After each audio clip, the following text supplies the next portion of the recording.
Let's talk about drawings and tiles. The drawing tool is a resource that you have in Foundry that lets you make shapes, lets you make some more complicated shapes,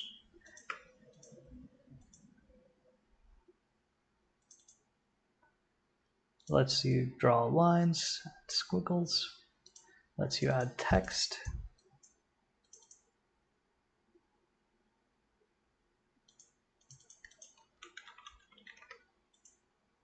And you can also clear drawings using this clear drawings tool, which is very useful if you have players like my players. So let's go through and talk about the drawings. So we'll drag that out here. You'll notice that when we first drag a shape out, it is selected, so we can double click on it, and that will bring up the shape settings.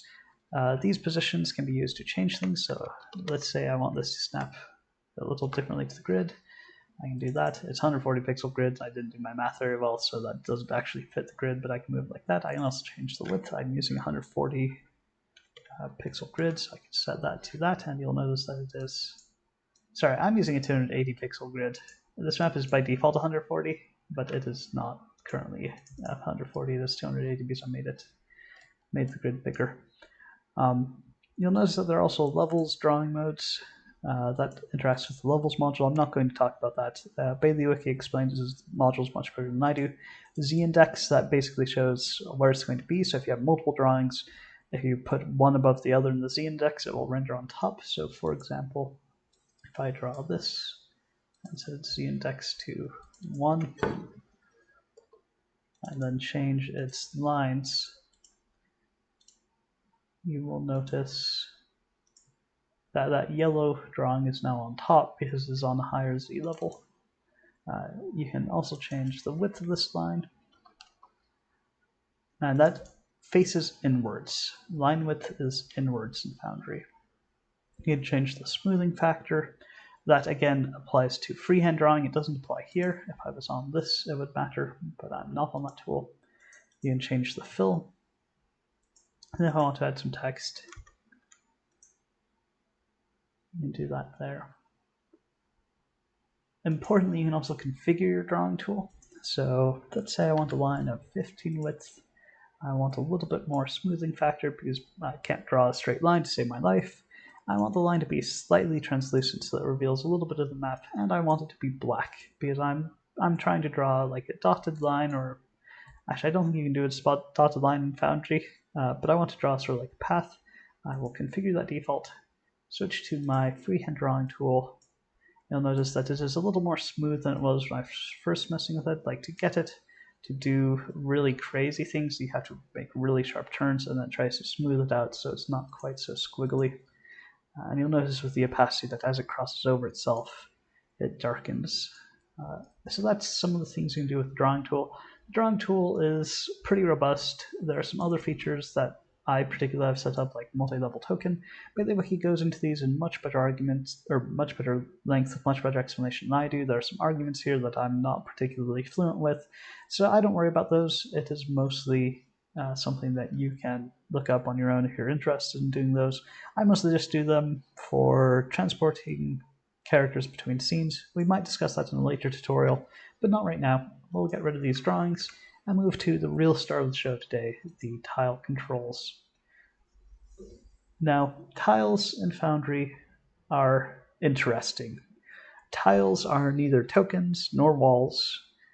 They are basically things you put on your map to add visual elements that players generally do not interact with.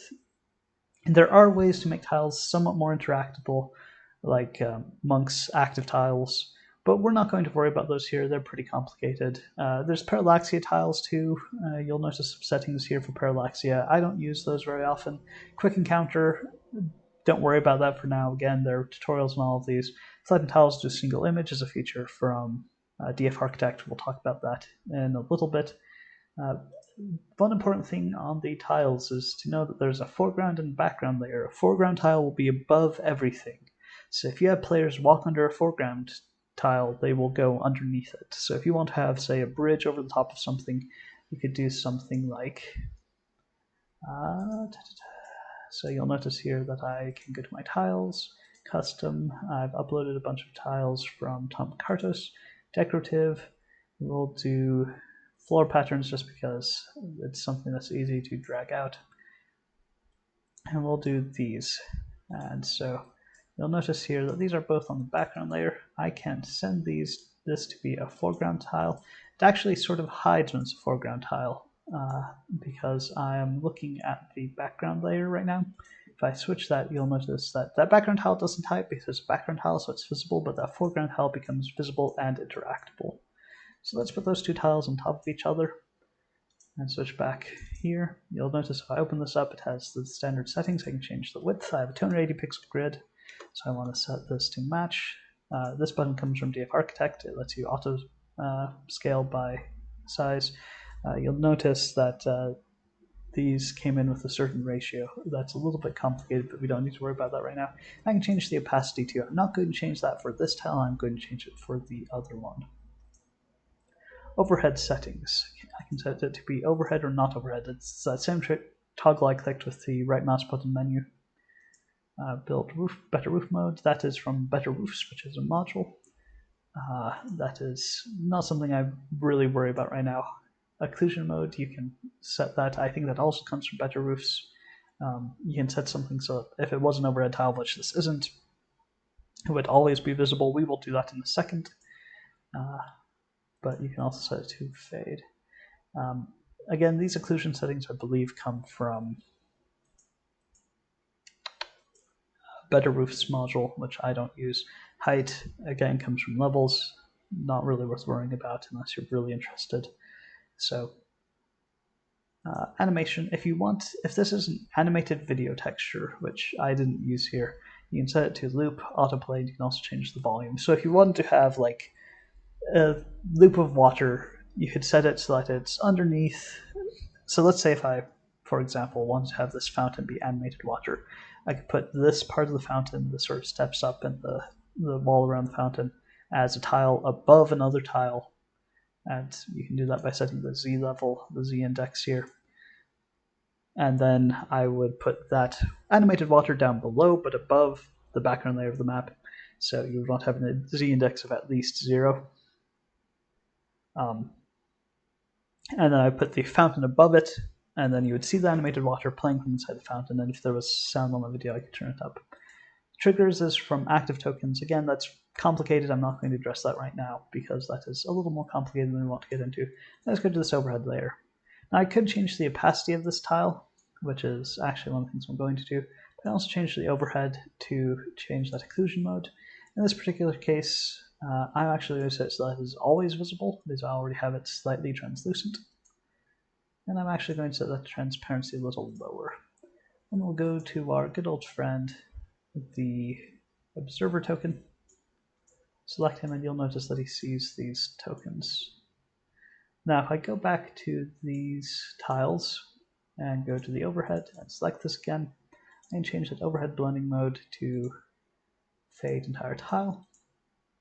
And then if we go back and select our owl, you'll notice that that entire tile fades when the owl is underneath it. And again, some of these features are from Better Roofs, so it may not work the same for you.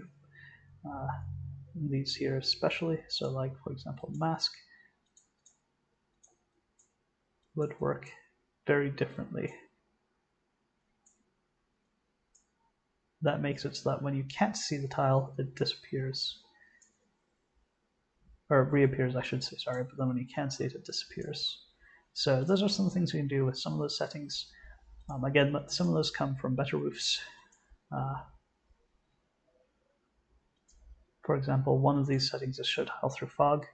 So for example, if we move that observer token here, you can see the token through the fog, but if we reset that fog of war and then select the observer, it's the only thing it can see there.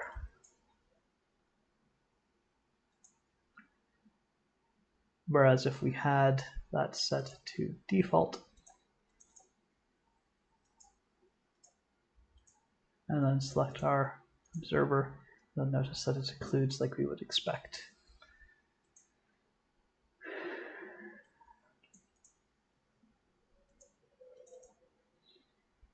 And again, these are pretty basic, but that's basically what you need to know about tiles.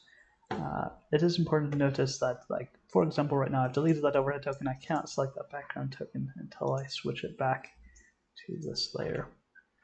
Now I used the tile browser here, which is the default Foundry file explorer. There are other ways to use this. I particularly have the MoleNet module installed, which has the tiles submodule. So I can open this up and you'll see that I have some packs stored locally, including those Tom Cardos assets. But then there are other things I get from the cloud through my MoleNet subscription and through my other Patreon subscriptions that I can use to pull tiles out here. This is actually locally stored.